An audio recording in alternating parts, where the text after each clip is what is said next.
လူတွေမှာစင်ထာဝရစိတ်ကြည်လင်းနေတာမဟုတ်ဘူးအာယုန်တွေကလည်းအကောင်းနဲ့တွေ့တယ်လို့အဆိုးနဲ့လည်းတွေ့တယ်ထာဝရကောင်းနေတာမဟုတ်သည့်အတွက်ကြောင့်စိတ်အခမ်းမသိတဲ့အခါမှာဒေါသဆိုတာထွက်လာတတ်ကြတယ်အဲ့ဒီထွက်လာတဲ့ဒေါသကိုမထိန်ချုပ်နိုင်ဘူးဆိုလို့ရှိရင်အယုတ်ဆိုးအချီးတန်မဖြစ်တဲ့နာတွေဖြစ်သွားနိုင်တယ်ပေါ့လူတွေမှာလောဘဆိုတဲ့တရားရှိသလိုဒေါသဆိုတာလည်းရှိတယ်အကုသိုလ်တရားတွေကကိုယ်ထင်ကြီးတဲ့မာနသူတစ်ပါးကြီးပွားတာကိုမနာလိုတဲ့အိတ်တာကိုယ်သာအခွင့်အရေးရခြင်းနဲ့မစ္စရိယဒီတရားတွေကလူတွေရဲ့ရင်ထဲမှာလွှမ်းမိုးပြီးတော့နေတတ်တယ်ပေါ့အမြဲတမ်းလွှမ်းမိုးနေတာမဟုတ်ပေမဲ့လို့အကြောင်းတိုက်ဆိုင်လာတဲ့အခါဖြစ်တတ်ကြတယ်ပေါ့လူတိုင်းဟာထာဝရပြုံးရှင်းနေတာမဟုတ်တယ်လို့လူတိုင်းဟာလည်းအမြဲတမ်းစိတ်တူပြီးဒေါသထွက်နေကြတာမဟုတ်ပါဘူးသို့သောဒေါသထွက်เสียအကြောင်းရှိလို့ဒေါသထွက်လာပြီဆိုရင်ထိန်းချုပ်နိုင်ဖို့လိုအပ်တယ်ပေါ့လောဘဖြစ်လာလို့ရှိရင်လည်းထိန်းချုပ်ဖို့လိုအပ်တယ်ဒေါသဖြစ်လာရင်လည်းထိန်းချုပ်ဖို့လိုအပ်တယ်သူတော်ဘာကြီးပွားတာကိုမနာလိုတဲ့အိတ်သာစိတ်တွေဖြစ်လာလို့ရှိရင်လည်းထိန်းချုပ်ဖို့လိုအပ်တယ်ပြီးကိုယ်တကူစောကောင်းဆန်တဲ့စိတ်ဓာတ်တွေဝင်လာလို့ရှိရင်လည်းထိန်းချုပ်ဖို့လိုအပ်တယ်ဘာဖြစ်လို့လဲဆိုတော့ရှင်ထဲမှာလောဘဖြစ်လာလို့ရှိရင်လည်းသူ့ရဲ့အသိဉာဏ်ဟာအပြော့သွားပြီးတော့မလုံးတဲ့နာတွေမပြောတဲ့နာတွေပြောမလုံးတဲ့နာတွေလောက်တာဖြစ်တတ်တယ်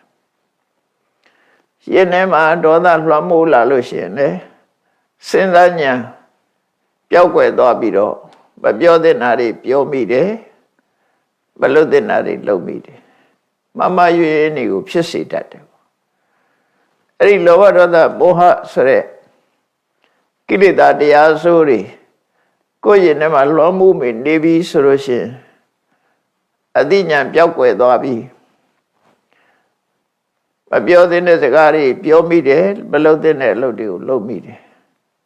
အဲ့လိုလုပ်မိသည့်အတွက်ကြောင့်ဖြစ်ပေါ်လာတဲ့အကျိုးဆက်တွေကဓမ္မဆိုးရွားသွားနိုင်တယ်ဒါကြောင့်မို့မကောင်းတဲ့စိတ်ဓာတ်မျိုးဝင်လာတဲ့အခါမှာထိန်းချုပ်ဖို့ကြိုးစားကြရမှာဖြစ်တယ်လောဘကိုလည်းထိန်းချုပ်ရမှာပဲဒေါသကိုလည်းထိန်းချုပ်ရမှာပဲမာနကိုလည်းထိန်းချုပ်ရမှာပဲအိတ်သာဆိုတဲ့ jealousy ကိုလည်းထိန်းချုပ်ရမှာပဲကိုယ်သာကောင်းစားခြင်းနဲ့မစ္စရိယဆိုတာကိုလည်းထိန်းချုပ်ရမှာပဲဖြစ်တယ်မထိန်းချုပ်လို့ရှိရင်အကြီးအကျယ်ပြဿနာဖြစ်ပြီးကိုယ်အတွက်လည်းဆိုးချိုးသူတို့အတွက်လည်းဆိုးချိုးဆိုတာမျိုးဖြစ်ပေါ်လာတတ်တယ်ပေါ့ဒါကြောင့်မို့အမြဲဒေါသကိုထိန်းချုပ်ခြင်းဆိုတာဘယ်ပုံပဲနည်းသူတို့ကောင်းတွေဟာထိန်းချုပ်ခဲ့တယ်လေဆိုတာအာယ50ဇတ်တော်တွေထဲမှာသုလဘောဓိစာတကဆိုတဲ့သုလဘောဓိဇတ်စပေါင်း958တယ်မယ်443ခုမြောက်သုလဘောဓိဇတ်ဟာအမြဲဒေါသကိုပဲပုံထိန်ချုပ်ရမယ်ဆိုတာလက်တွေ့ကျင့်သုံးလိုက်နာဖို့သင်္ကန်းစာပေးတဲ့ဇာလမ်းပဲဖြစ်တယ်သင်္ကန်းစာပေးတာဟာတကယ်ဘဝတစ်ခုမှာကြုံတွေ့လာတဲ့တကယ်ဖြစ်ပျက်ကိုရည်ညွှန်းပြီးတော့သင်္ကန်းစာပေးတယ်လူတိုင်းဟာအမျက်ဒေါသကိုမထိန်ချုပ်နိုင်တာမဟုတ်ဘူးထိန်ချုပ်နိုင်တဲ့ပုဂ္ဂိုလ်တွေရှိတယ်အဲ့ဒီထိန်ချုပ်နိုင်တဲ့သူတော်ကောင်းတွေဟာဘယ်လိုတွေးတောဆင်ခြင်သုံးသပ်ပြီးတော့အမျက်ဒေါသကိုထိန်ချုပ်တယ်လဲဆိုတာကိုမြတ်စွာဘုရားကဟောပြောတာဖြစ်တယ်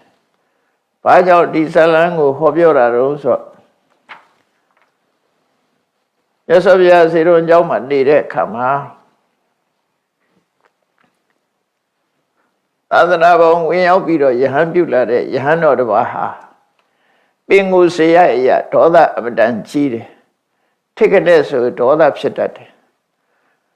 ဒါကစရိုက်ဝါဒနာဆိုတာဘဝမှာပါလာတတ်တယ်စိတ်တူတတ်တဲ့လူဟာဘာပြောလိုက်ဒေါသဖြစ်ပေါ်လာတတ်တာပေါ့စိတ်ဆိုးတယ်မြဲထွက်တယ်ဒေါသဖြစ်တယ်ဆိုတာနည်းနည်းလေးပြောလိုက်လေမခံချင်စိတ်နဲ့ဒေါသဖြစ်လာတယ်အဲ့ဒါလို့စိတ်တူတာကောင်းသလားဆိုမကောင်းဘူးပေါ့စိတ်တူတာအရာမှာစိတ်တူတာကောင်းလားဆိုမကောင်းလူလောကမှာတူနဲ့တူဆက်ဆက်တဲ့အခါမှာအပြောမခံပြီးစိတ်တူနေတဲ့ပုဂ္ဂိုလ်တွေဟာအမှန်တမ်းတကူဒီအထီးကျန်တဲ့သဘောမျိုးကိုရောက်စေတတ်တယ်အဲ့ဒီယဟန်တော်တစ်ပါးဟာသင်္ကန်းဝတ်နေလင်ကစားသူကနည်းနည်းလေးမှအပြောမခံဘူးသူရင်ထဲကဒေါသကိုသူထိန်းချုပ်နိုင်စွာမရှိဘူးဘယ်သူကပြောလိုက်သူမကြိုက်တာဆိုရင်ထောင်းငနဲ့ဆိုဒေါသဖြစ်တယ်အဲ့ဒါနဲ့မြတ်စွာဘုရားကအဲ့ဒီယဟန်ကိုခေါ်ပြီးတော့ဆုံးမတယ်ယဟန်ဒေါသဆိုတာထိန်းချုပ်ရမှာဖြစ်တယ်ကောဒေါနာမဝါရိတဘောကိုယ့်ရင်ထဲမှာအမျက်ဒေါသဖြစ်လာလို့ရှိရင်တားမြစ်ရမယ်ထိန်းချုပ်ရမထိန်းချုပ်ဘဲနဲ့လွတ်ထားလို့မရဘူးကောင်းတာနဲ့မကောင်းတာနှစ်ခုရှိတဲ့အထက်ပဲမကောင်းတဲ့စိတ်နေသဘောထားတွေရင်ထဲဖြစ်လာလို့ရှိရင်ထိန်းရမှာပဲလူတွေကကိုယ့်ကိုယ်ထိန်းဖို့မကြိုးစားကြဘူးအများအားဖြင့်သူများကိုထိန်းဖို့ပဲကြိုးစားကြတယ်လူတယောက်တို့ထိန်းသိမ်းဆောက်ရှောက်နိုင်တော့လည်းပဲကိုယ့်ရင်ထဲကအကုသိုလ်တရားတွေဖြစ်လာတာကြတော့ထိန်းသိမ်းနိုင်စွာမရှိကြဘူးမတားမြစ်နိုင်စွာမရှိကြဘူးတားမြစ်ဖို့လည်းမကြိုးစားကြဘူးအများအားဖြင့်အဲ့တော့အရေးကြီးတာသူများထိန်းချုပ်ဖို့တဲ့ကိုယ့်ရင်ထဲမှာဖြစ်နေတဲ့ဒေါသကိုထိန်းချုပ်နိုင်ရမယ်အိတ်သားဆိုတဲ့ jealousy ကိုလည်းထိန်းချုပ်ရမယ်မာမနာတွေလည်းထိန်းချုပ်ရမယ်လောဘလည်းထိန်းချုပ်ရမယ်မစ္စရိယဆိုတဲ့ကိုကြိုးစားတဲ့စိတ်ကိုလည်းထိန်းချုပ်ရ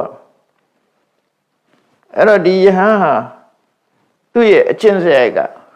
ထိကနဲ့ရှိစိတ်တူတတ်တယ်အများနဲ့နေတဲ့အခါမှာဒီအပြောမခံလို့ဒေါသအလျောက်တုံ့ပြန်လာတယ်ဆိုလို့ရှိရင်ပြဿနာတွေကြီးကျယ်ဖြစ်နိုင်တယ်ပေါ့ဒါကြောင့်မို့လူတိုင်းဟာဒေါသကိုထိန်းချုပ်ပြီးတော့တိကံစိတ်ကိုမွေးမြူချရမှာဖြစ်တယ်ဝိုင်းပြီးတော့မိတ်ဆွေတွေကတိခံမှုတိုက်တွန်းကြတယ်အဲ့တော့တချို့ကလည်းပဲမခံနဲ့မဟုတ်မခံဆိုတာကိုပဲခုံရှိတယ်လို့ထင်ပြီးတော့ပြီးလောက်ရလေပင့်ဆိုတာလို့မြောက်ပင့်ပေးတတ်တဲ့ပုဂ္ဂိုလ်မျိုးတွေကလည်းလောကမှာအများကြီးရှိတယ်အဲ့တော့ကိုယ့်ရင်ထဲမှာဖြစ်တဲ့ဒေါသရဲ့အပြစ်ကိုသေသေးချာချာစိတ်ကြည့်ပြီးရင်တော့ထိန်းချုပ်နိုင်တဲ့စွမ်းရည်တတ်တရှိတယ်ဘယ်ဟာပဲဖြစ်ကောင်းခြင်းမကောင်းခြင်းဆိုတာနှစ်ခုရှိတယ်ဒီနေရာမှာဒေါသဆိုတာလုံးဝစင်စစ်မကောင်းတဲ့အရာသာဖြစ်တယ်ကောင်းတာဆိုတာကိုယ်ကနိုင်ရလို့ကျင့်တတ်သွားရင်ကောင်းတယ်လို့လူတွေကထင်ကြတယ်တကယ်ကတော့ဒေါသဆိုတာမကောင်းတဲ့အရာမကောင်းတဲ့အရာကိုကိုယ့်ရင်ထဲမှာဖြစ်မခံရဘူးထိန်းချုပ်ရမှာဖြစ်တယ်တားမြစ်ရမှာဖြစ်တယ်အဲ့တော့အဲ့ဒီယဟန်နဲ့ပတ်သက်ပြီးမြတ်စွာဘုရားကဆုံးမတာငါဖះဟာဒေါသမထွက်အောင်အမြဲတမ်းဟောပြောတဲ့ဒေါသကိုထိန်းချုပ်ဖို့တိုက်တွန်းတဲ့တရားဓမ္မကိုဟောပြောတာဖြစ်တယ်ဒီလိုအဆုံးအမမှာသာသနာ့ဘောင်ဝင်ရောက်ပြီးတော့ယဟန်ပြုတာဖြစ်ပါလေရဲ့သားနဲ့ဘာဖြစ်လို့ကိုယ်ဒေါသကိုကိုမထိန်းနိုင်ရမှာလဲဘုန်းကြီးဝတ်တယ်ဆိုတာကိုယ့်ရဲ့လောဘဒေါသမောဟကိလေသာတွေကိုထိန်းသိမ်းမှုဘုန်းကြီးဝတ်တာပဲဖြစ်တယ်လောကလူတွေဆိုတာလေကိုယ့်ရင်ထဲကမကောင်းတဲ့စိတ်တွေကိုထိန်းချုပ်နိုင်ရမယ်ထိန်းချုပ်နိုင်မှသူတော်ကောင်းဆိုတာဖြစ်တယ် ရှေးတုန်းကပညာရှိတွေဟာသူတို့ရဲ့ဒေါသကိုထိန်းချုပ်နိုင်စွမ်းရှိခဲ့ကြတယ်ဆိုတာကိုမြတ်စွာဘုရားကသင်္ကန်းစာပေးတဲ့အနေနဲ့ဒီသုလဘောဓိစက်ကိုဟောတာဖြစ်တယ်နော်ဘုရားရဲ့ရှေးဘဝအတိတ်ဘဝသာဓကဆိုတာသာတံဘူတံကာယတိတိသာဓကံလို့ဆိုတဲ့အတိုင်းတကယ်ဖြစ်ပျက်ခဲ့တဲ့ရှေးကတကယ်ကြုံခဲ့ရတဲ့အဖြစ်ပြက်တစ်ခုကိုသင်္ကန်းစာပေးတဲ့အနေနဲ့ဟောပြောတဲ့ဒေသနာကိုသာဓကဒေသနာလို့ခေါ်တယ်အဲ့ဒါကိုပဲမြန်မာတွေကသာဓကကိုကြည့်ပြီးဇတ်လို့နာမည်ပေးကြတာအဲ့ဒီစကားလုံးကိုပဲပြတ်ဇတ်တို့အကဇတ်တို့ဆိုတဲ့စကားလုံးတွေထွန်းလာကြတယ်ပေါ့နော်အငိမ့်တို့ပြတ်ဇတ်တို့ဆိုတဲ့ဇတ်လန်းတို့ဆိုတာတွေကတကယ်တော့ဘုရားဟောတဲ့ဇာတကဆိုတာတကယ်အဖြစ်ပြက်စိတ်ကူးကြံစည်ထားတဲ့အရာမဟုတ်ပဲနဲ့တကယ်အဖြစ်ပြက်ကိုမြတ်စွာဘုရားဟောတာအဲ့တော့တကယ်အဖြစ်ပြက်ဆိုတာလောကကြီးမှာဆန်းကျဲတယ်စိတ်ကူးရင်လှုပ်တဲ့ဟာတွေကလည်းပြားသောအဖြစ်တကယ်အဖြစ်ပြက်ကိုအခြေခံပြီးတော့တွေးတောကြံစည်ပြီးရေးသားကြတာဖြစ်တယ်ပေါ့ဖြစ်ပြက်ဆိုတာရှိခဲ့တယ်ဒါကြောင့်မြတ်စွာဘုရားကဒေါသကိုထိန်းချုပ်ခဲ့တဲ့ရှေးသူတော်ကောင်းတွေရဲ့စံနမူနာကိုထိုယဟန်သဘောပေါက်လောက်အောင်စိတ်ဝင်စားအောင်ဟောပြောတာဖြစ်တယ်ဘဝတစ်ခုမှာဒီ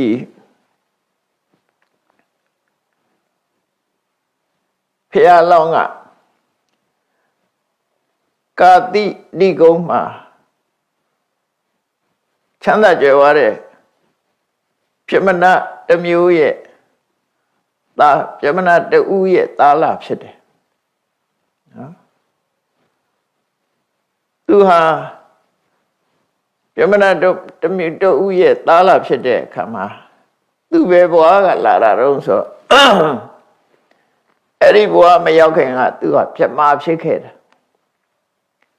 သူတော်ကောင်းတရားကျင့်ကြံကြုတ်ကိုအထုတ်လို့စံပိညင်တွေရပြီးပြမပြေမှပြမဖြစ်တယ်ပြမဆိုတာကဒေါသအမတန်နဲတဲ့ပုဂ္ဂိုလ်မျိုးတွေပေါ့ပြမဝိဟာရဆိုတဲ့မေတ္တာကရုဏာမုဒိတာဥပေက္ခနဲ့နေတဲ့ပုဂ္ဂိုလ်တွေအမတန်မှအေးချမ်းတဲ့ဘဝစိတ်တူတယ်ဆိုတာသူတို့မှမရှိဘူးနော်ဒေါသထွက်တယ်ဆိုတာမရှိဘူးအမြဲတမ်းမေတ္တာစိတ်ကရုဏာစိတ်မုဒိတာဥပေက္ခဆိုတဲ့ပြမစိုးတရားတွေနဲ့နေကြလို့ဘဝမှာအလွန်ငြိမ်းချမ်းတဲ့ဘဝကနေပြီးတော့လူဘဝရောက်လာတာအဲ့တော့လူဘဝရောက်လာတော့နာမည်ပေးတဲ့အခါမှာဘောဓိကုမာရဆိုတဲ့နာမည်ကိုပေးတယ်သူတို့မျိုးရိုးကနေပေးတဲ့နာမည်လည်းဖြစ်နိုင်တယ်ပေါ့ဖျားလောင်းကအဲ့ဒီဘဝမှာဘောဓိကုမာရဆိုတဲ့နာမည်နဲ့ပုံနာမျိုးနွယ်ထဲမှာလူလာဖြစ်တယ်လူဘဝရောက်တဲ့ဆိုတာထုံးစံတိုင်းပဲဒီကနေ့ခေတ်လူဘဝရောက်လာတဲ့ပုဂ္ဂိုလ်လဲဘာလို့တော့အရွယ်ရောက်ရင်ကြောင်းနေရတယ်ပညာသင်ကြရတယ်ဒါဖြေတော့ကလည်းဒီတိုင်းပဲနော်သူလည်းပဲအရွယ်ရောက်တဲ့အခါမှာတက္ကသိုလ်ပြည်သွားပြီးတော့တတ်ပညာတွေသင်တယ်ပညာတက်လာပြီဆိုတဲ့အခါမှာလူလောကရဲ့ထုံတတ်စင်လာအရာပဲသူဆန္ဒကိုသူဆန္ဒမပါပြီမဲ့လို့မိဘတွေကခုံတည်ခြင်းတူတယ်အမျိုးဆက်ချင်းတူတယ်အည်ချင်းချင်းတူတယ်ဆိုတဲ့အမျိုးနွယ်ကသူတို့သမီးနဲ့လက်ထပ်ပေးစားဖို့ရစီမံလာကြတယ်ဒါတော့လူဘဝရောက်လာရင်ဘယ်သူပဲဖြစ်ဖြစ်ဒီလုပ်ငန်းတွေကခဏခေတ်လည်းဒီတိုင်းပဲလုပ်တာနော်မိဘတွေကအိမ်တော်ရဲ့သားချဖို့ကြိုးစားလာတယ်အဲ့ဒီသူ့အတွက်ရွေးချယ်လိုက်တဲ့သူတို့သမီးလောင်းကလည်းပဲရုပ်ဆင်းအမတန်မှလှပတယ်သို့တော့သူကလည်းပဲပြမပြေကနေစုတည်လာတဲ့အမျိုးသမီးပဲဖြစ်တယ်အဲ့ဒါတခုတော့သွားတူတယ်နှစ်ဦးလုံးဟာပြမပြေက ပြမပြေဆိုတာအိမ်အောင်ဖက်တဲ့ဒေသပုံမဟုတ်ဘူးကိုယ့်ကိုလွတ်လွတ်လပ်လပ်နဲ့အမျိုးသားမျိုးသမီးခွဲခြားမှုမရှိတဲ့ဘဝမျိုးပဲသူကအဲ့တော့စိတ်ဝင်စားဘူးကာမဂုဏ်အာယုန်นี่မျိုးသားမျိုးသမီးစိတ်ဝင်စားတဲ့နေရမဟုတ်ဘူးသို့တော့လူလောကရောက်လာတဲ့အခါကျတော့သူတို့ရဲ့ဆန္ဒမပါပဲမိဘဆိုတာအတင်းစီမံတတ်ကြတယ်ပေါ့ခဏခင်းလဲတာမျိုးတွေရှိတာပဲသူတို့ဆန္ဒမရှိလင်ကသာမိဘတွေကအတင်းစီမံကြတယ်အတင်းစီမံလို့ပြဿနာဖြစ်သွားတာလည်းရှိတယ်သို့တော့သူတို့နှစ်ဦးကတော့အစရတဲ့ကစိတ်ဓာတ်အေးချမ်းကြတဲ့ပုဂ္ဂိုလ်တွေဆိုမိဘတွေကအတင်းစီမံပြီးတော့အာဝါဟဝိဝါဟဆိုတဲ့မင်္ဂလာပွဲကိုကျင့်ပလိုက်ကြတယ်နှစ်ယောက်စလုံးမှာကိလေသာစိတ်ဆိုတာမရှိကြဘူးကာမဂုဏ်အာယုန်ခံစားလို့တဲ့စိတ်မရှိဘူးဘာဖြစ်လို့လဲဆိုတော့ဗြဟ္မပြည်ကလာတဲ့ပုဂ္ဂိုလ်တွေဟာဗြဟ္မပြည်မှာနေတယ်လို့ပဲလူဘဝမှာလည်းစိတ်ဝင်စားဘူးပဲဟိုတုန်းကအနေကြာလာတဲ့အခါအဲ့တိုင်းပဲနေတယ်ဗြဟ္မတွေနေတဲ့အနေထားမျိုးနေကြတာဖြစ်တယ်ပေါ့ဒါကြောင့်မို့လို့သူတို့ဟာဒီဘဝမှာတဦးနဲ့တူတန်ရုံးစဉ်ဖြစ်မှုဆိုတာလုံးဝမရှိဘူးမိတ်ဆွေသဘောလောက်ပဲစိတ်ကထားကြတယ်တဏှာရာဂနဲ့ကြည့်တဲ့စိတ်သူတို့မှမရှိဘူးမျက်စိအကြည့်ကစပြီးတော့စင်ကြယ်တဲ့တန်ရှင်းတဲ့အဲ့ဒီလိုနဲ့ပြမနာနဲ့ပြမနာမိသားစုအတိုင်းဝိုင်းထဲမှာသူတို့သားသမီးနှစ်ဦးကိုထိမ်းမြတ်လက်ထပ်ပေးတော့မိဘရဲ့ဆန္ဒကိုမတွန်းလှန်ခြင်းလို့သူတို့ဟာမောင်နှမလို့ဆက်ဆံရေးနဲ့နေထိုင်ကြတယ်မောင်နှမဆက်ဆံရေးနဲ့ပဲနေထိုင်ကြတယ်မိဘတွေအသက်အရွယ်ရလာတဲ့အခါကွယ်လွန်အိဋ္ဌရောက်သွားတော့အလုံးစီးပွားတွေသူတို့လက်ထက်ရောက်လာအဲ့တော့ပစ္စည်းဥစ္စာလည်းကြွယ်ဝချမ်းသာကြတာဖြစ်တော့သူတို့ရဲ့ပိုင်ဆိုင်မှုငွေကြေးတဏှတွေဟာဂရေ80ရှိတယ်ဂရေ80တော့ဥစ္စာတွေမိဘတွေကရှားဝေထားလို့ပိုင်ဆိုင်ကြတယ်အဲ့ဒီမိဘတွေရဲ့ကွယ်လွန်အိဋ္ဌရောက်သွားလို့တင်းကြိုခြင်းကိစ္စလုပ်ပြီးတဲ့အခါမှာဘောဓိကုမာရကသူနဲ့ထိမ်းမြန်းလက်ထပ်ထားတဲ့ဖြစ်မနီမြို့သမီးကိုပြောဆိုတယ်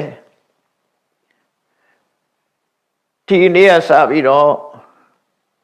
ဟောဒီဂရေ80သောဥစ္စာကိုမင်းကိုငါလွှဲမယ်အကုန်လုံးနော်အဲ့ဒီဂရေ80သောပစ္စည်းဥစ္စာတွေကိုမင်းအပိုင်ဖြစ်လွှဲပေးမယ်မင်းချမ်းချမ်းသာသာနေပြီတော့လို့ပစ္စည်းဥစ္စာလွှဲဖို့တိုင်ပင်တဲ့အခါမှာသူနဲ့လက်ထပ်ထားတဲ့ပုံနေမှအမျိုးသမီးကရှင်ကဘာလို့မလို့လဲလို့ဆိုတော့ငါကဒီပစ္စည်းတွေငါမလို့ချင်ဘူးငါအတွက်လည်းမလို့အပ်တော့ဘူးငါကဟိမန္တတောင်ဘက်ကိုတောထွက်ပြီးတော့ရသေးဝတ်ပြီးကိုယ့်ရဲ့ဘဝကိုကိုယ့်ကိုယ်ထိန်းကြောင်းတော့မယ်လို့ဆိုတော့အဲ့ဒီသူ့ရဲ့ဇနီးကပြန်မေးတယ်ရဟန်းဝတ်တဲ့ယသိဝတ်တဲ့ဆိုတာယောက်ျားတွေသာဝတ်လို့ရတာလားမျိုးသမီးတွေရောဝတ်လို့မရဘူးလားဆိုမျိုးသမီးလည်းဝတ်လို့ရပါတယ်ဆိုရင်ဒါဆိုလို့ရှိရင်သင်တို့စွန့်ပစ်တဲ့တတွေးကိုငါမခံယူနိုင်ပါဘူးဒီပစ္စည်းဥစ္စာတွေသူ့လည်းမလိုချင်ပါဘူးသူလည်းယသိဝတ်ပါမယ်လို့အဲ့ဒီလိုနှစ်ဦးနဲ့တဦးနဲ့တူ စ္စည်းပြောဆိုရင်ကနေပြီးတော့နှစ်ဦးလုံးကစိတ်ဝင်စားဘူးမိဘတွေလက်ထက်တုန်းကလည်းသူတို့လုံမလုံရဘူးမိဘတွေကြွေးထားတာပဲစားဒီပစ္စည်းတွေသူတို့စီမံရမယ်ဆိုတော့တယောက်ကမှမလုပ်ချင်ကြမလုပ်ချင်တော့အဲ့ဒါဆိုလဲတိုးနှစ်ယောက်ကောင်းပြီဒီပစ္စည်းတွေကိုအကုန်လုံးလှူဒန်းပေးကန်လိုက်တယ်အလှူကြီးပေးလိုက်တယ်အလှူကြီးပေးပြီးတော့တောထွက်သွားကြတယ်နှစ်ယောက်စလုံးဒါရှေးကချမ်းသာတဲ့ပုဂ္ဂိုလ်တွေကဒီလိုလှုပ်လိလှုပ်ထားရှိကြတာပေါ့နော်တောထွက်သွားတယ်တောထွက်သွားပြီးတော့တောတဲ့တနေရာသာသာရရှိတဲ့နေရာမှာသင်္ကန်းကျောင်းဆိုရသေးကျောင်းလေးတွေဆောက်ပြီးတော့တောထဲမှာတီးတဲ့တစ်သီးဝလံနေဒါတွေကိုရှာကြံပြီးတော့တစ်သီးစားတဲ့တစ်သီးစားပြီးဘဝကိုယက်တည်ကြတယ်လို့သူတို့ဆိုလို့နော်တောထဲမှာတစ်သီးစားပြီးတော့နေကြတာအဲ့လိုနဲ့တောထဲမှာကရှိတဲ့တစ်သီးဝလံနေစားပြီးတော့10 နှစ်ကြာသူတို့နှစ်ယောက်ဟာကိုเจ้าလေးနဲ့ကိုတူနဲ့တူဖော်ပြုတ်ပြီးတော့10 နှစ်ကြာနေကြတယ်သို့တော့တူပေါ်တူတဏှာကတန်ရောစဉ်မရှိတော့လည်းပဲတူနဲ့တူကျင်နာမှုကတော့ရှိကြတယ်ပေါ့မေတ္တာရှိတယ်ကရုဏာရှိတယ်မုရိဒရှိတယ်ဖြစ်ပစိုးတရားနဲ့မိတ်ဆွေသဘောသူတို့ဟာအတူတကွတော်ထဲမှာနေကြပြီတုံးနဲ့တူကူညီမှုတော့ပြုကြတယ်သို့တော့ကိုယ်သင်္ကန်းကြောင်းနဲ့ကိုနေကြတယ်အဲ့လိုနှူးနေတဲ့အခါမှာတပ္ပထကျင့်စဉ်ကိုကျင့်မိမယ်လို့သူတို့ဆံရတဲ့ပုဂ္ဂိုလ်ဖြစ်မရောက်ဘူးသို့တော့ယဟန်ဘုရားလွတ်လွတ်လပ်လပ်နဲ့နေရတဲ့ယသိယဟန်ဘုရားမှာ10 နှစ်ကြာနေထိုင်တယ်တောထဲမှာတစ်သီးဝလံကြီးပဲစားပြီးတော့နေတဲ့အခါယောဂတစ်မျိုးဖြစ်တတ်တယ်စားတတ်မရတဲ့အခါမှာလူတွေယောဂဖြစ်တတ်တယ်လို့ပြောတယ်အဲ့ဒီတော့ကတော့ဟိမွန်တာမှာစားရှိသလားမရှိဘူးလားတော့မသိဘူးကနေ့ခေတ်တော့ဟိမွန်တာစားဆိုပြီးတော့ရောင်းတာတွေရှိတယ်ရှိကောင်းတော့ရှိနိုင်တာပေါ့နော်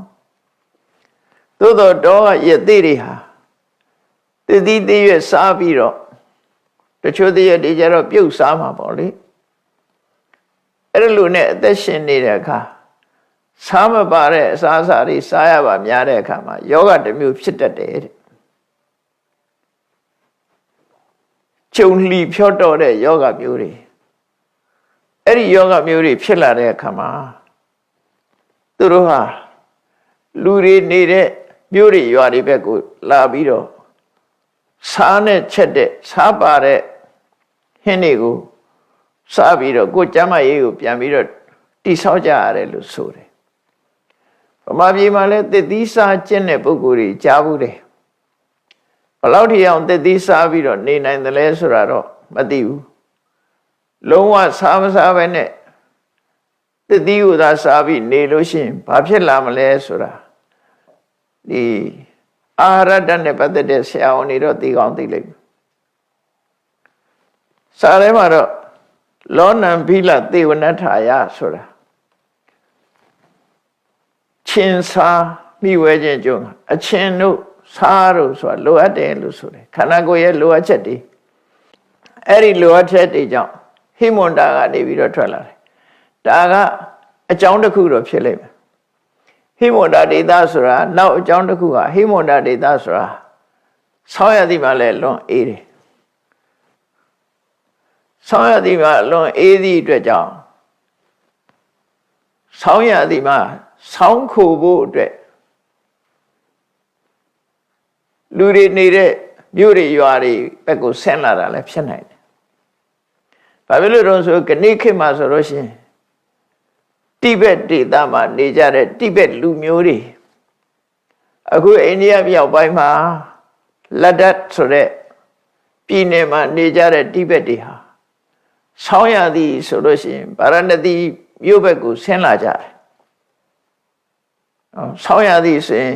ဗုဒ္ဓဂယာတို့ဗာရာဏသီတို့လာပြီးတော့တိဘက်တွေဟာအဲ့ဒီမှာလာနေကြတယ်ဆောင်းကျွတ်တော့တစ်ခါပြန်တက်သွားကြတယ်သူတို့ဟိမဝန္တာမှာဆောင်းရသည်ကအလွန်အေးတာအလွန်အေးတော့ဆောင်းခိုဖို့အတွက်လာတာလည်းဖြစ်နိုင်တယ်ပေါ့နော်ဒါဘို့ယသိတွေဟာဆောင်းရသည်ရောက်လို့ရှိရင်အောက်အနိဗ္ဗာန်ကိုဆင်းလာကြပြီးတော့မြို့တွေရွာတွေမှာလှည့်လည်ပြီးတော့နေထိုင်ကြတယ်အဲ့ဒါလို့နေရင်ကဒီယသိနှစ်ဦးဟာလည်းပဲခရီးစဉ်အတိုင်းနောက်ဆုံးပဲထိရောက်လာတော့ဆိုပါရဏသီထိအောင်ရောက်လာကြတယ်ပါရဏသီမျိုးကလူသူတိတ်ဆိတ်ပြီးတော့အဆောင်အကျရှိတဲ့အေးချမ်းချမ်းနေလို့ရတဲ့ဘယင်ပိုင်နဲ့ဥယျာဉ်ထဲမှာသွားရောက်နေတယ်အဲ့တော့ဥယျာဉ်ဆိုတာတော့ခဏခေတ်ပြောမယ်ဆိုလို့ရှိရင်တော့ဘယင်နေစိုက်ပျိုးထားတဲ့သီးနှံနေစိုက်ပျိုးထားတဲ့သစ်ပင်နေစိုက်ပျိုးထားတဲ့ခြံကြီးတွေဖြစ်လိုက်တောတွေစိုက်ပျိုးထားတဲ့သဘာဝတောတွေသဘာဝသစ်ပင်တွေပန်းပင်တွေအဲ့လိုဟာတွေစိုက်ပျိုးပြီးတော့အဆောင်ရှောက်နဲ့ထားတဲ့ဥယျာဉ်ခြံကြီးတွေကိုပြောတယ်အဲ့ဒီဘယင်ပိုင်တဲ့ဥယျာဉ်ခြံကြီးတွေဆိုတာဆောင်းရှောက်မှုရှိသည့်အတွက်ကြောင့်နေရထိုင်ရအဆင်ပြေတယ်ပေါ့အဲ့ဒါကြောင့်မို့မင်းပိုင်တဲ့ဥယျာဉ်တွေကိုရောက်လာပြီးတော့ဆောင်းရသည်မှာဆောင်းခိုတဲ့အနေနဲ့အဲ့ဒီမှာနေကြတယ်တဲ့အဲ့တော့ဒီနေ့ကျတော့ဘယင်ကဘယင်ရဲ့ဥယျာဉ်မှုလုပ်တဲ့လူကဥယျာဉ်ထဲမှာထွက်တဲ့သစ်သီးဝလံပန်းမှန်တွေကိုဘယင်ထံလက်ဆောင်ပေးဖို့ယူသွားရင်ဘယင်ကြီးစီသွားခါစားတဲ့အခါမှာဥယျာဉ်မှုကိုဘယင်ကပြောလိုက်တယ်ငါတို့ဥယျာဉ်စားကိုဥယျာဉ်ကိုပျော်ပွဲစားထွက်ကြမယ်ဥယျာဏခိလိတံကိလေသာမဆိုနန်းတော်ထဲမှာဒီတိုင်းပဲနေရတာလူဆိုတာအဆောက်အဦကြီးထဲမှာအကြာကြီးနေရရင်ညှိဝိတ်လာတယ်ပေါ့ဒါကြောင့်မို့တောထဲမှာထွက်မယ်ဥယျာဉ်ဆိုတဲ့တောထဲမှာငှက်တွေရှိတယ်တိရစ္ဆာန်တွေရှိတယ်သဘာဝတောတောင်တွေဖန်တီးထားတာတွေရှိတယ်အလှဆင်ထားတဲ့ဥယျာဉ်မဟုတ်ဘူးဒါတွေကဥယျာဉ်ဆိုလို့ရှိရင်တော့ပြုပြင်ပြီးတော့အလှဆင်ထားတာမဟုတ်ဘဲနဲ့ခြံကြီးတွေလို့ပြောခြင်းပြောလို့ရနော်တောအုပ်ကြီးတွေပေါ့ဘယင်တွေစောင်းရှောက်ထားတဲ့တောအုပ်ကြီးတွေသဘာဝတောအုပ်ကြီးတွေအဲ့တောအုပ်မှာငှက်တွေလည်းရှိကြတယ်သားသမီးတွေလည်းရှိကြတယ်ရေအိုင်တွေလည်းရှိတယ်ပန်းမျိုးစုံတွေလည်းရှိတယ်အဲ့ဒီဥယျာဉ်ဘက်ကိုဘုရင်ကြီးကထွက်လာဥယျာဉ်ပြောပဲဆိုတာထက်မယ်လို့သူ့ကိုမှားလိုက်တော့ဥယျာဉ်ဘက်ကိုရောက်လာအဲ့ဒီမှာဘုရင်လာတော့မယ်ဆိုရင် तू ကဥယျာဉ်ထဲမှာတန်ရှင်းလို့ရတယ်လုံခြုံရေးတွေစီမံရတယ်ဘုရင်သွားမဲ့နေရာတွေအကုန်လုံးဥယျာဉ်မှုဆိုတာတကယ်ကတော့အဲ့ဒီဥယျာဉ်လုံခြုံရေးဆွမ်းရှောက်ရတဲ့ပုဂ္ဂိုလ်တွေပေါ့ तू ကတော့ခေါင်းဆောင်ပေါ့အဲ့ဒီဥယျာဉ်မှုဆိုတဲ့ပုဂ္ဂိုလ်ကဘုရင်လာလို့ရှိရင်ဆင်ပြေဖို့အတွက်အလုံးပြင်ဆင်ထားတယ်အနေကင်းမှုအတွက်အလုံးပြင်ဆင်ထားတော့ဘုရင်ကြီးကအဲ့ဒီဥယျာဉ်ကိုနောက်လိုက်နောက်ပါအချမ်းရံများစွာနဲ့ဥယျာဉ်ကိုပျော်ဝဲစားထွက်လာတယ်ပေါ့အဲ့ဒီအချိန်မှာခုနကယသိနှစ်ဦးဘောဓိကုမာရယသိနဲ့လူဘွားကဇနီးဖြစ်တဲ့ယသိမတို့ဟာဥယျာဉ်ထဲမှာသူတို့လဲအေးချမ်းချမ်းတဲကြောင်လေးတွေနဲ့ဆောက်လုပ်ပြီးတော့နေထိုင်ကြတယ်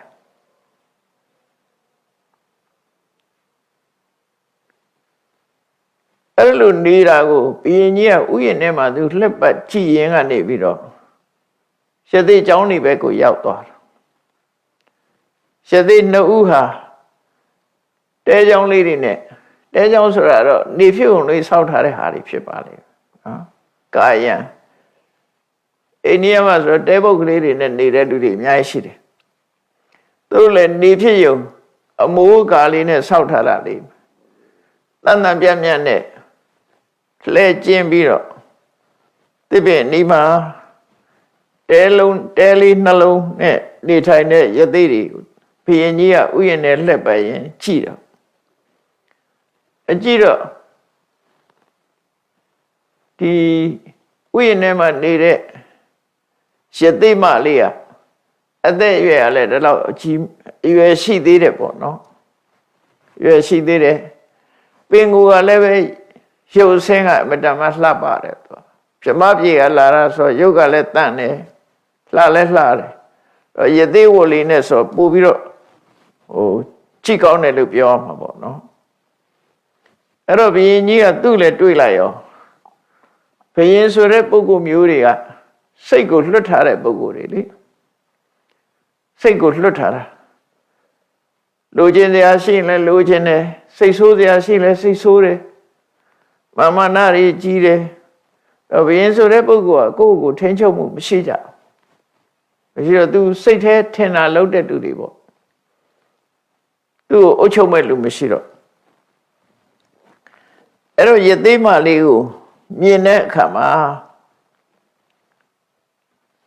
ယသိမကိုမျက်စိကျတယ်ပေါ့နော်မျက်စိကျတော့သူ့အဖော်ယသိရှိကိုသွားတယ်သွားပြီးတော့ဒီယသိမကိုရောနဲ့ဘာတော်လုံးလို့သွားမေးတာကိုရောနဲ့ဘာတော်လုံးဆိုအဲ့တော့ဘုရားလောင်းယသိကပြောပြတယ်အခုဘာမှမတော်ပါဘူးတဲ့သူနဲ့ဘာမှမတော်ပါဘူးဒါပေမဲ့သူတို့တူတူယသိဝတ်လာခဲ့ကြတာပါတဲ့တရားကျင့်မော်ကျင့်ဘက်ပါတဲ့ဒါပေမဲ့လို့တော့လူဘဝတုန်းကတော့သူ့ရဲ့စနီးပါလို့ပြောတယ်ဒါအမှန်တိုင်းဖွင့်ပြောတာပေါ့နော်အဲ့လိုပြောတဲ့အခါမှာဘုရင်ကြီးကဘာမှမတော်ဘူးဆိုတာလေးပဲသူကစိတ်ထဲမှာမှတ်ထားတယ်ယသိကလည်းအခုချိန်မှာဘာမှမတော်တာလူဘဝတုန်းကသာမိဘပေးစားထားတဲ့ဇနီးသည်ဆိုတာကိုပြောတာဘာမှမတော်ဘူးဆိုတော့သူကအဲ့ဒီယသိမလေးကိုမိဖုရားမြောက်ခြင်းတယ်ပေါ့လေအတင်းမိဖုရားမြောက်ဖို့ကြိုးစားလာဒါလောကကြီးမှာဖြစ်ဖြစ်တာရှိတဲ့ကိစ္စတွေပါဒါအထူးဆန်းတော့မဟုတ်အဲ့တော့မိဖုရားကိုတင်းကျပ်ခေါ်သွားဖို့ဒီမိဖုရားအဖြစ်တင်မြောက်ဖို့ဒီယသိမလေးကိုအတင်းကျပ်ခေါ်သွားမယ်ဆိုရင်ယသိရဲ့စိတ်ကိုစမ်းကြည့်တာကိုရောနဲ့ဘာမှမတော်ဘူးအခုဘာမှမတော်ဘူးဆိုလို့ရှိရင်သူ့ကိုနန်းတော့ခေါ်သွားမယ်နန်းတော့ခေါ်သွားမယ်ဆိုလို့ရှိရင်ဘာများလှုပ်မလဲစူးစမ်းကြည့်အောင်မယ်ဆိုပြီးတော့ဘုရင်ကြီးကသူ့ကိုပြောတာယောတိဣမံဝိတလက်ခိပိယံတံမိတဘာတိနေအဲ့တော့ယသိမလေးကအတော်ချောတာချောတော့သူ့ရဲ့မျက်လုံးလေးကလည်းမျက်လုံးပြူးပြူးပေါ့ပြူးပြူးဆိုတာမျက်လုံးကျဲတယ်မျက်စိမေးမေးမဟုတ်ဘူးမျက်လုံးကျဲကျဲမျက်လုံးကျဲကျဲနဲ့တောက်ပသောမျက်လုံးရှိတယ်ပိယံတံမိတဘာတိနေစကားပြောလို့ရှိရင်လည်းချစ်ခင်ပွဲရာတူတူတက်တာပြောတတ်တယ်တန်ချိုချိုမြတ်မြတ်နဲ့ပြောတတ်တယ်ပေါ့အဲ့ဒီလိုယသိမရဲ့ပုံမှန်တရံကိုကြည့်ပြီးတော့မျက်လုံးကျဲကျဲတူတူရဲပြီးတော့ပြောတတ်တဲ့ဟောဒီယသိမလေးကိုအတင်းကျပ်ခေါ်သွားမယ်ဆိုရင်ကိုတော့ဘာလုပ်မလဲအတင်းခေါ်မယ်တဲ့ဘာလုပ်မလဲလို့ဆိုအဲ့ဒီမှာဘောရိကုမာရယသိကဘာပြန်ပြောတော့ဆိုဥပ္ပစ္စေမေနတ်မုတ်စေရတယ်ငါရင်ထဲမှာတော့ဒေါသတော့ဖြစ်မယ်ဒါပေမဲ့လို့ငါဒေါသကိုထိန်းချုပ်မယ်ဥပ္ပစ္စေမေနတ်မုတ်စေရတယ် ရှင်တွေကမကျေနပ်တဲ့ဒေါသတော့ဖြစ်မယ်မတရားဘူးမတရားလုပ်တာမကြိုက်လို့မကြိုက်တဲ့ဒေါသတော့ဖြစ်မယ်ဒါပေမဲ့ဖြစ်လာတဲ့ဒေါသကိုထုတ်မပြောဘူးနာမေမုံစေးရစီဝတော့ငါအသက်ရှင်နေသမျှကာလပတ်လို့ငါဒေါသဖြစ်တာကိုဘယ်တော့မှမသိစေရအောင်ရဇံဝဝိပုလာဝဋ္ဌိခိပ္ပမေဝနိဝရေတပေါင်းတစ်ခုမှာဖုန်နေရလွင့်တက်ပြီးကောင်းကင်ကြီးတစ်ခုလုံးခပ်မိုင်းမိုင်းဖြစ်နေတတ်တယ်ပေါ့အညာဒေသမှာဆိုရင်ကြည့်လိုက်မိုးမရွာမချင်းတပေါင်းတစ်ခုကဆုံဆိုတဲ့ချိန်လေးမှာကောင်းကင်များမြူမုံတွေဆိုင်းနေတတ်တယ်ပေါ့အဲ့ဒီမှာမိုးကြီးရွာချလိုက်လို့ရှိရင်အဲ့ဒီမြူတွေကပျောက်သွားတယ်ကောင်းကင်ကြီးကကြည်သွားတယ်အဲ့ဒါလိုပဲတဲ့သူ့ရင်ထဲမှာဖြစ်လာတဲ့ဒေါသကိုသူထိန်းချုပ်ပြီးတော့ဖယ်ရှားပြစ်မှာပါလို့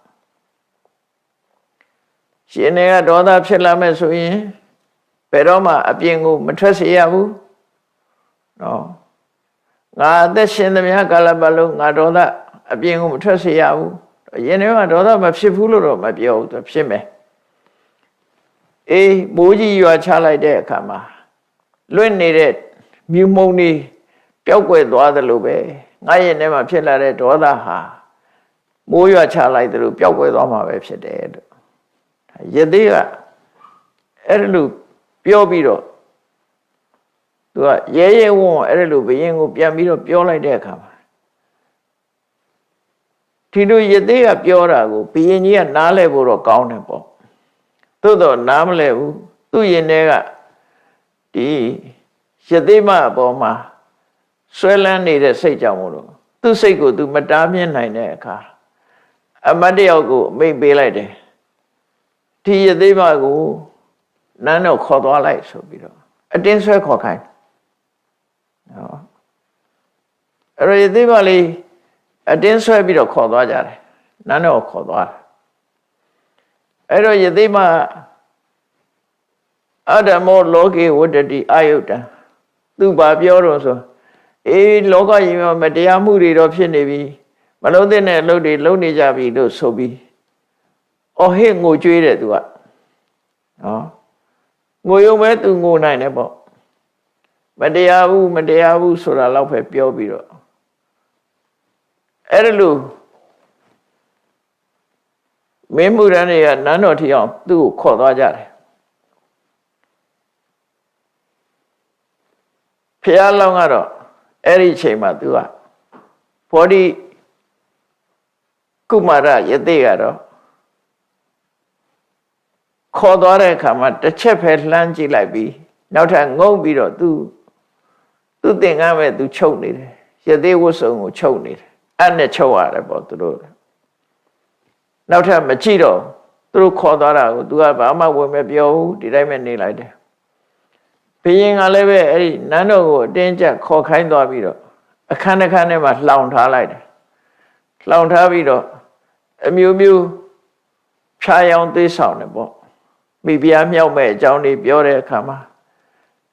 ယသိမလုံးဝလက်မခံဘူးယသိမရဲ့စိတ်ပြောင်းလဲအောင်သူမတတ်နိုင်တော့ယသိဒီအခန်းတစ်ခန်းထဲမှာလှောင်ပိတ်ထားပြီးတော့ဘုရင်ကြီးကငါဆွဲခေါ်လာတဲ့အခါကိုကြံရတဲ့ယသိကဘယ်လိုနေသလဲဆိုတာကိုသူသိချင်တယ်အတင်းကျပ်ခေါ်လာတော့ဟိုယသိကဘယ်လိုများနေမလဲယသိဆိုတာသူတို့ခေတ်ကကြောက်ရတာလည်းရှိတယ်ပေါ့ယသိတွေကိုပြစ်မှားလို့တိုင်းပြည်ပြတ်သွားတာတွေရှိတယ်ယသိတွေရဲ့မန္တန်စွမ်းကိုနဲ့ဒုက္ခရောက်သွားကြတာတွေရှိတယ်သူတို့မှလည်းဇလန်းတွေအများကြီးရှိတယ်ပေါ့အခုလည်းသူယသိကိုတင်းကျပ်ခေါ်သွားတာဖြစ်တော့ဟိုယသိကများမန္တန်ဆုပ်ပြီးတော့သူသိအောင်များလုပ်မလားလို့တန်တရားဖြစ်လာတယ်ဒါကြောင့်မို့ငါသွားကြည့်မယ်ဆိုပြီးအချမ်းရနဲနဲ့ဥယျာဉ်ကိုပြန်သွားတယ်ပြန်သွားတော့ဘောဓိကုမာရမင်းသားယသိကသူ့ဝိုးကိုသူချုပ်ပြီးတော့နေတယ်တယောက်တည်းပဲတိတ်ဆိတ်ချုပ်ပြီးတော့နေတယ်ဘ ရင်ကြီးကလည်းအချမ်းရံနဲနဲနဲ့လူနဲနဲနဲ့သွားတာသွားပြီးတော့ခြေတံမပေးပဲနဲ့ခြေတံမကြားအောင်ဖြည်းဖြည်းလေးချင်းကပ်သွားပြီးအဲ့လိုအနိနာရောက်သွားတော့မှပဲဘောဓိကုမာရယသေကဘုရင်ကြီးကိုလုံးဝမကြည့်ဘူးသူသင်္ကန်းမဲ့သူချုပ်နေအနာနာရောက်လာတဲ့ယသေဟိုတဲ့ဘုရင်ကိုလုံးဝမကြည့်ဘူးမကြည့်တဲ့အခါကျတော့ဘုရင်ကငါ့ကိုစိတ်ဆိုးလို့ငါနဲ့စကားမပြောတာဖြစ်လိမ့်မယ်ငါ့ကိုမကြည့်တာဖြစ်လိမ့်မယ်ဆိုပြီးတော့သူပြောတော့ကတော့ရှင်ထဲမှာဒေါသဖြစ်ရင်ဒေါသဖြစ်ခွင့်မပေးဘူးချက်ချင်းရှင်ထဲကနေပြီးတော့ထိန်းချုပ်ပြစ်မယ်လို့ငါ့ကိုသူပြောခဲ့တယ်အဲ့ဒါကြွားပြောတာဖြစ်နိုင်တယ်ပေါ့သူတကယ်ပဲသူဒေါသကိုသူထိန်းချုပ်နိုင်သလားဆိုတာဘုရင်ကြီးကမေးတယ်သူ့ကိုယသေကိုတက်ရိုက်မေးတော့ရှံနုပုတ်ပြီးဝိကတ်ထိတ်တော်ပလံမိဝအပတိတော်ကိုရောကရခင်တော်ကဒေါသကိုလုံးဝထိန်းချုပ်မယ်လို့ကိုရောပြောခဲ့တယ်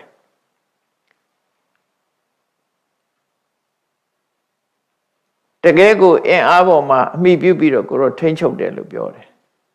အခုကျတော့ကိုရောတိတ်တိတ်လေးနေပြီးတော့သင်္ကန်းချုပ်နေတယ်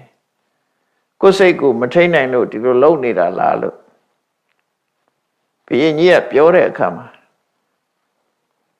ဘောဓိကုမာရယသေကဒီဘုရင်ကငါ့ကိုဒေါသကြောင့်သူနဲ့စကားမပြောဘူးလို့ထင်နေတယ်ငါအခုသူ့ကိုရှင်းပြမယ်ငါဟာအမျက်ဒေါသရဲ့အလိုကိုဘယ်တော့မှမလိုက်လျောဘူးဖြစ်ပေါ်လာတဲ့အမျက်ဒေါသကိုငါဟာထိန်းချုပ်နိုင်တယ်ဆိုတာကိုငါပွင့်ပွင့်လင်းလင်းသူ့ကိုပြောပြမယ်ဆိုပြီး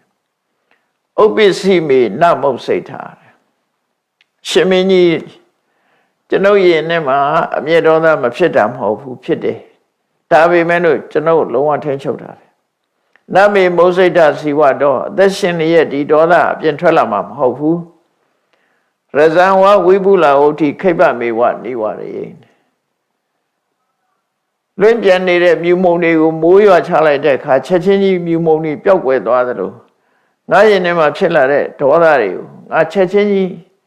နှိပ်ကွက်ထိန်းချုပ်လိုက်လို့ငါရင်ထဲမှာဒေါသမဖြစ်တော့ဘူးလို့ပြောတဲ့အခါမှာဘုရင်ကြီးကအခုလိုပြောတာဒီပဲလေသူဟာမန္တန်ရွတ်ပြီးတော့မြငါ့ကိုလှည့်စားမလို့လားလို့စိတ်ထဲကမဟုတ်တာလုပ်တဲ့လူကကြမ်းကြမ်းဖန်ဖန်ကြောက်တာပဲလေဒါကိုကမဟုတ်တာလုပ်တာကိုမဟုတ်တာလုပ်တော့ငါများချိန်ဆတာလားနော်သူကရဇံဝဝိပုလဟုတ်တယ်ခိဗ္ဗမေဝနိဝရေမြူမုံကြီးကိုမိုးကြီးရွာချလိုက်ပြီးထိန်းချုပ်လိုက်တယ်လို့ငါထိန်းချုပ်လိုက်တယ်လို့ဆိုတာငါများချိန်ဆတာလားလို့စိတ်ထဲကအဲ့လိုထင်တော့ယသေကိုပွင့်ပွင့်လင်းလင်းမေးတယ်ကိန်းတေဥပ္ပစ္စည်းနောမုတ်စီကိုရောရင်ထဲမှာဘာဖြစ်ပြီးတော့ဘာကိုမဖွင့်ပြတာလဲမထုတ်လွှင့်တာလဲကိန်းတေနမုတ်စီဇီဝတော့အသက်ရှင်ရဲ့အပြင်ကိုမလှုပ်ဘူးဆိုတာဘာကိုပြောတာလဲရဇံဝဝိပုလဝုဋ္ဌိကတမန္တနိဝရယေမိုးကြီးရွာချပြီးတော့မြူမုံတွေကိုထိန်းချုပ်တယ်မိုးကြီးနဲ့ထိန်းချုပ်တယ်ဆိုတာကိုရောဘာကိုထိန်းချုပ်တာတော့လို့ကိုရောဘာဖြစ်ပြီးတော့အပြင်ကိုမထွက်အောင်လုပ်တာလဲအသက်ရှင်သမျှမလွတ်ဘူးဆိုတာဘာလဲမိုးရွာချလို့ပျောက်ကွယ်သွားအောင်ဖယ်ရှားလိုက်တယ်ဆိုတာဘာကိုပြောတာလဲလို့ဒီမေးခွန်းကိုဘုရင်ကနေမေးတော့ဒီရင်ထဲမှာဖြစ်ပေါ်လာတဲ့အမျက်ဒေါသရဲ့အပြစ်တွေရင်ထဲမှာကိုယ်ရင်ထဲမှာဖြစ်လာပြီဆိုရင်ဘလို့အပြစ်တွေရှိတယ်အဲ့ဒီရင်ထဲကဒေါသတွေကိုဘလို့တားဆီးတယ်ဆိုတာကိုအမျက်ဒေါသကိုထိန်းချုပ်တဲ့ နီးစနစ်ကိုသူ့ရင်ထဲမှာဖြစ်နေတဲ့ဒေါသဘလို့ထိန်းချုပ်တယ်ဆိုတာကိုဘုရင်ကြီးနားလဲအောင်အဲ့ဒီဘောဓိကုမာရယသိကတရားဟောတယ်အဲ့ကြရှင်းပြတယ်ပေါ့ယမိစာတေနပတတိရှင်ထဲမှာဒေါသဖြစ်လာပြီဆိုရင်အကောင်းဆုံးအကြောင်းကျိုးလုံးဝမမြင်တော့လူတယောက်ဒေါသဖြစ်လာလို့ရှိရင်အကျိုးအကြောင်းလုံးဝမသိတော့တာအကောင်းဆုံးလုံးဝမသိတော့ဒေါသဖြစ်လာလို့ရှိရင်အမေလည်းပြန်ပြောခြင်းပြောမယ်အဖေလည်းပြန်ပြောခြင်းပြောမယ်နော်ရှင်တွေကဒေါသဖြစ်လာလို့မထိန်ချုပ်နိုင်ဘူးဆိုလို့ရှိရင်အကောင်းဆုံးလည်းမသိတော့မမြင်တော့အသိပညာပျောက်ကွယ်သွားတယ်အဲ့ချိန်အဇတိတာထုပတ္တိဒေါသမဖြစ်ဘူးဆိုရင်မြင်နိုင်တဲ့အရာတွေကိုဒေါသဖြစ်လာပြီဆိုရင်လုံးဝမမြင်တော့ဘူးတဲ့သောမေဥပ္ပစီနောမုတ်စီတဲ့သူကလျှို့ဝှက်တဲ့စကားမျိုးနဲ့ပြောလိုက်တာပေါ့လေဒါမျိုးယင်ထဲမှာဖြစ်လာလို့ရှိရင်အကောင်အကျိုးဆိုအကျိုးအကြောင်းဆိုးကောင်းကိုမတွေ့ဘူးတဲ့မမြင်မှသာမဖြစ်မှသာတွေ့တယ်အဲ့ဒီလိုယင်ထဲမှာအကြောင်းအကျိုးကောင်းဆိုးမသိနိုင်တဲ့ရှင်ထဲကအမျက်ဒေါသမျိုးဖြစ်လာတာကိုအာဟာဘယ်တော့မှအပြင်ကိုလူသိအောင်ကိုယ်ဒေါသကိုထုတ်မှာမဟုတ်ဘူးတဲ့ကောတော်ဒုံမေဒဂောစရောအမျက်ဒေါသဆိုတာအသိပညာနည်းပါးတဲ့ပုဂ္ဂိုလ်ရဲ့အလေးအထားတစ်ခုသာဖြစ်တယ်ဒါမှတ်သားစရာပေါ့နော်သူဖြစ်လာလို့ရှိရင်ကောင်းတဲ့အကောင်းဆုံးမမြင်တော့ဘူးအဲ့ဒီအကောင်းဆုံးကိုမမြင်နိုင်တဲ့အမျက်ဒေါသမျိုးကိုသူ့ရင်ထဲကဖြစ်လာအောင်တော့ထိန်းချုပ်မယ်အဲ့ဒီကောရဆိုတဲ့အမျက်ဒေါသဟာအသိပညာကင်းမဲ့တဲ့ပုဂ္ဂိုလ်ရဲ့လှုပ်လိလှုပ်ထားရှိတဲ့အသိပညာကင်းမဲ့တဲ့ပုဂ္ဂိုလ်ကသာမထိန်းချုပ်ဘဲနဲ့ထားလေထားတဲ့အရာမျိုးသာဖြစ်တယ်လို့သူထိန်းချုပ်တာတခြားမှမဟုတ်ဘူးသူ့ရင်ထဲကဒေါသကိုထိန်းချုပ်တာလို့သူပြောတာရှေနသတေနနန္ဒာတိအမိတ္တာဒုက္ခမေတိနောအဲ့ဒီအမျက်ဒေါသဆိုတဲ့သဘာဝတရားဟာတဲ့ကိုယ့်ရဲ့ဒုက္ခရောက်မှုကိုလူချင်းနေကြတဲ့ရန်သူတွေကတော့ဒီလူတွေဒီအမျက်ဒေါသကြောင့်လူတွေဟာဒုက္ခရောက်ကြတာ哦အဲ့လိုဒုက္ခရောက်ကြောင်းဖြစ်တဲ့ဒေါသမျိုးဖြစ်ပေါ်လာပြီဆိုလို့ရှိရင်ရန်သူတွေကသဘောကျတယ်ရန်သူရဲ့အကြိုက်ဖြစ်တယ်လို့ပြောတာလူတယောက်ဒေါသဖြစ်ပြီးမရှူနိုင်မကယ်နိုင်ဖြစ်နေရန်သူကကြိုက်တယ်သူစိတ်ဆိုးပြီးတော့ပျက်စီးသွားတာဟောရန်သူကကြိုက်တယ်အဲ့လိုဆိုလိုတာအဲ့တော့ရန်သူရဲ့အကြိုက်ဒေါသဖြစ်တဲ့ပုဂ္ဂိုလ်တယောက်ဟာရုပ်ပျက်ဆင်းရဲဖြစ်တယ်ဒေါသဖြစ်ပြီးဆိုရုပ်ပျက်ဆင်းရဲဆိုတာဘာပြောတာတုံးဆိုကိုယ်ရင်နဲ့ဒေါသကိုမထိန်နိုင်လို့ရှိရင်လူတယောက်ဟာမျက်နှာကြီးနီးရဲမျက်ထောက်ကြီးနီးရဲပြီးတော့သူများကိုဆဲဖို့ဆိုဖို့ခုံမိုးပေါက်ဖို့တွေဖြစ်လာနောက်ဆုံးကျအတန်တော်မထွက်နိုင်အောင်ဖြစ်လာဒေါသကြီးလာပြီဆိုရင်အတန်တော်မထွက်နိုင်ရုပ်ပြဆင်းရဲတွေအကုန်ဖြစ်လာတယ်အဲ့ဒီလိုသူရုပ်ပြဆင်းရဲဖြစ်နေတာကိုကိုယ့်ရဲ့ဒုက္ခကိုမြင်ကျင်တဲ့မိတ်ရန်သူတွေကတော့သဘောကျတယ်သဘောကျတယ်ရုပ်ပြဆင်းရဲဖြစ်သွားတာကိုသဘောကျတယ်သောမေဥပ္ပစီနောမုတ်စီကောရောဒုံမေရခောစရောအသိဉာဏ်မရှိတဲ့ပုဂ္ဂိုလ်တွေသာဖြစ်လိဖြစ်တာရှိတဲ့ဒီဒေါသသူ့ရင်ထဲမှာဖြစ်လာရင်သူကထိန်းချုပ်မယ်လုံးဝထိန်းချုပ်စီလုံးဝတားမြစ်မယ်ပေါ့ဒီဟာတွေနဲ့ဆိုလိုတဲ့သူဆိုလိုတာကဘာကိုပြောလို့တာလဲဆိုရင်ရန်သူအကြိုက်ဒုက္ခရောက်စေတဲ့ဒေါသမျိုးငါလည်းမခံငါရင်ထဲမှာဖြစ်เสียအောင်ငါထိန်းချုပ်မယ်ဒီလိုပြောချင်တာပေါ့နော်ရန်သူအကြိုက်ဒုက္ခရောက်စေနိုင်တဲ့ဒေါသငါရင်ထဲမှာဖြစ်မခံဘူးတဲ့ယတပိစ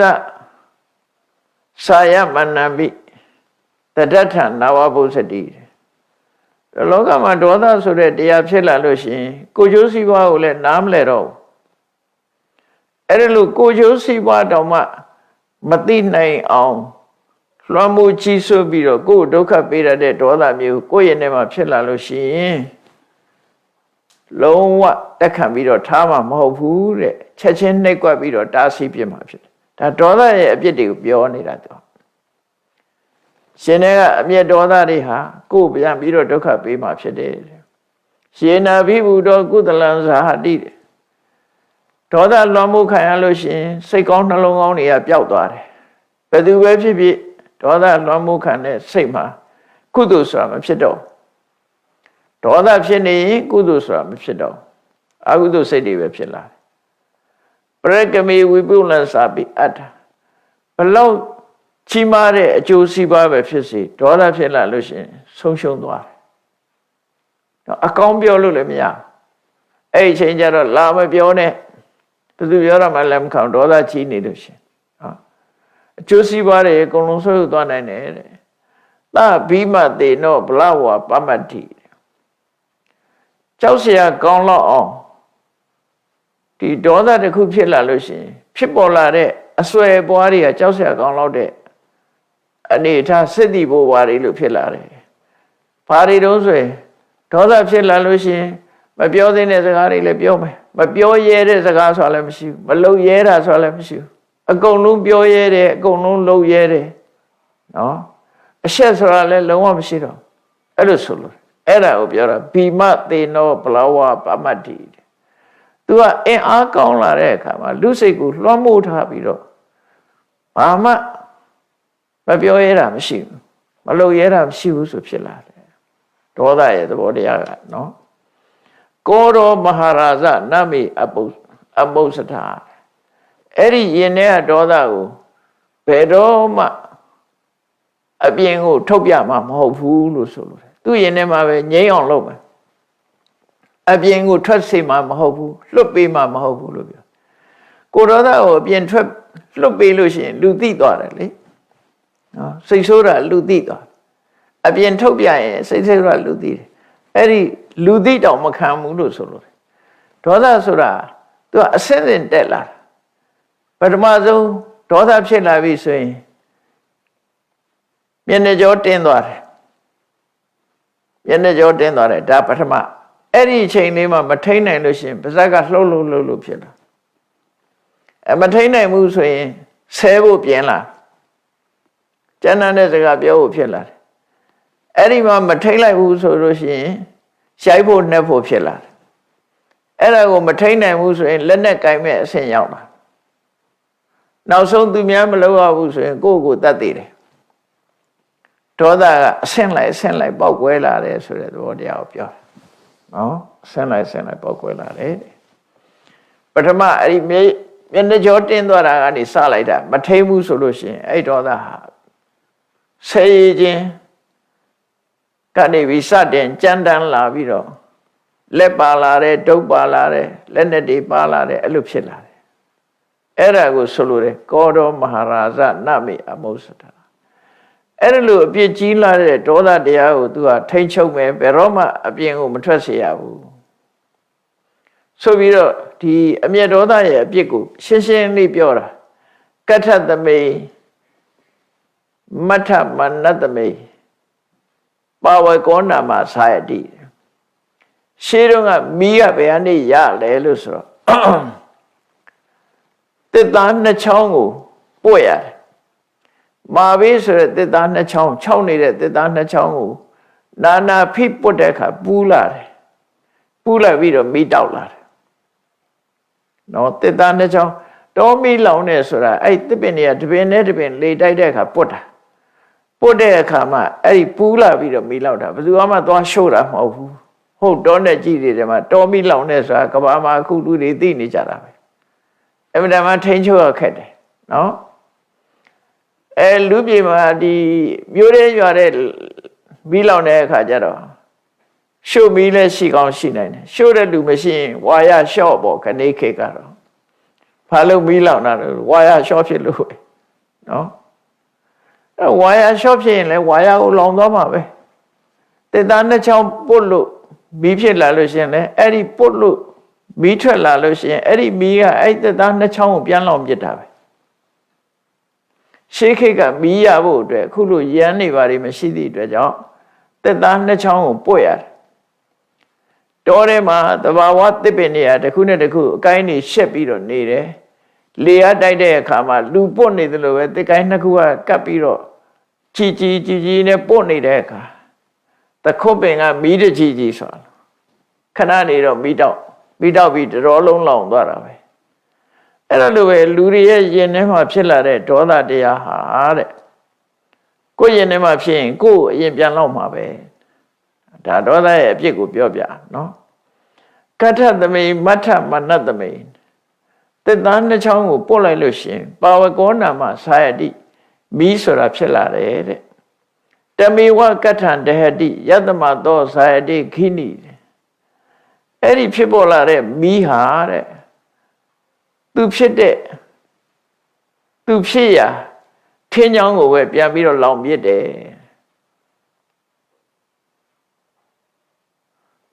ကိုဖြည့်စည်းတာတွေကြတော့ခုခေတ်ပါသုံးလို့ဆိုရင်ပစိယိုးလို့သုံးရတယ်အဲ့ဒီသဘောပဲမီးကလည်းပဲတစ်သားကဖြစ်လာတဲ့မီးဒီတစ်သားကိုပဲပြန်လောင်တယ်ဖာနဲ့ဥပမာတူလို့ဆိုတန်ကိုတန်ကြီးတက်လို့ရှင်တန်ကြီးကတန်ကိုပြန်စားတယ်နော်တန်ကြီးသည်တန်ကိုအမိပြုတ်ပြီးတော့တန်ချေးဆိုတာဖြစ်တယ်အဲ့ဒီတန်ကြီးသည်တန်ကိုပဲပြန်စားဖြစ်တယ်အဲ့လိုလိုပဲမီးကလည်းပဲသူထင်းကိုဆွဲပြီးလောင်ရင်အဲ့ဒီထင်းကိုပဲဖျက်ဆီးပစ်တယ်ထို့တူပဲလူရဲ့တဏ္ဍာမှာဒေါသဖြစ်လို့ရှိရင်အဲ့ဒီဒေါသသည်လူကိုပဲပြန်လောင်ပစ်တယ်လို့သူဆိုလို့တယ်ဒါဒေါသရဲ့အပြစ်တွေကိုသူကပြောပြတာနော်ယတမသောသာယတိခိနိဧဝံမန္တတပောတတဘာလတအဝိဇ္ဇနာတောစဉ်းစားဉာဏ်ကင်းမဲ့တဲ့ပုဂ္ဂိုလ်တွေဟာတဲ့ဒေါသဖြစ်လာပြီဆိုလို့ရှိရင်လူတွေကသာရမ္မဆိုတာမင်းကဆဲရင်ငါရိုက်မယ်မင်းကတုံးနဲ့ရိုက်ရင်ငါဓာတ်နဲ့ခုတ်မယ်မင်းကဓာတ်နဲ့ခုတ်ရင်ငါတနတ်နဲ့ပြစ်မယ်ဆိုရင်အဲ့ဒါသာရမ္မလို့ခေါ်တယ်သာရမ္မဆိုရင်မင်းကတစ်ချက်ခေါက်ရင်ငါနှစ်ချက်မင်းကတခွန်းပြောရင်ငါ10ခွန်းပြောမယ်ဆိုတယ်အဲ့ဒါလို့ပို့ပြီးတော့လှုပ်လာတာကိုသာရမ္မလို့ခေါ်တယ်ဘာမှလို့ပြန်တဲ့အခါမှာချုပ်ချယ်ခြင်းလို့ပြန်ကြတာအမှန်ကတော့သာရမဆိုတာနှစ်ဆတဲ့ပြုလုပ်ခြင်းလို့ဆိုလို့တယ်ပေါ့နော်ဒေါသဖြစ်လာတဲ့လူကနှစ်ဆတဲ့ပြုလုပ်လာသူကတုံးနဲ့ရရင်ကိုကဓာတ်နဲ့ပြန်ခုံးမယ်ဆွဲဟာမျိုးတော့အဲ့ဒီသာရမဒေါသဖြစ်လာလို့ရှင်အဲ့ဒီသာရမဖြစ်လာတဲ့ဒေါသဟာကိုပဲပြန်ပြီးတော့လောင်နေတဲ့အကိဝတိနာကဋ္ဌသမိန်ကောရောယတပဝတ္တိနိဟတိတတယသောကာလပခေဝသန္တိမာမြတ်တော်ကိုလောင်တဲ့မီးဟာမြတ်တော်ကိုဖျက်ဆီးသွားတယ်ထို့တူပဲကိုယ့်ရဲ့ရင်ထဲမှာအမျက်ဒေါသဖြစ်လို့ရှိရင်အဲ့ဒီပုဂ္ဂိုလ်ဟာအမျက်ဒေါသရဲ့အစွမ်းကြောင့်သူ့ရဲ့ခုံသိက္ခာတွေဟာကျဆင်းသွားပြီးတော့လာစုပ်ပက္ခမှာလဟာအယောင်ကင်းမဲ့သွားတယ်လို့ပဲဟုတ်ပြီလာစုပ်ပက္ခဆိုတာတဖြည်းဖြည်းရော့သွားပြီးနောက်ဆုံးလကွယ်သွားတယ်လေလကွယ်သွားတယ်ဆိုတာအလင်းရောင်တွေလုံးဝပျောက်သွားပြီးတော့ဖြစ်သွားတယ်လို့ပဲလူမှာခုံသိက္ခာတွေကဒေါသထွက်ရင်ကနေပြီးအဲ့ဒေါသရဲ့အစွမ်းကြောင့်ခုံသိက္ခာတွေကလုံးဝပျောက်ကွယ်သွားတယ်သူဆိုလို့တယ်ပေါ့နော်ခုံသိက္ခာတွေပျောက်ကွယ်သွားနိုင်တယ်အနေတော်ဓုမကေတုဝကောရောယတုပတမတိလောကမှာမီးဆိုတာလောင်စာသိမ့်လိုက်ရင်မရှိတော့ငြိမ့်သွားတာပဲ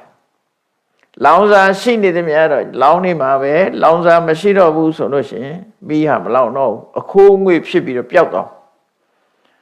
အဲ့ဒါကြောင့်မလို့ကိုယ့်ရင်ထဲမှာဖြစ်လာတဲ့ဒေါသဆိုတဲ့မီးကိုငြိမ့်သက်လိုက်မယ်ဆိုလို့ရှိရင်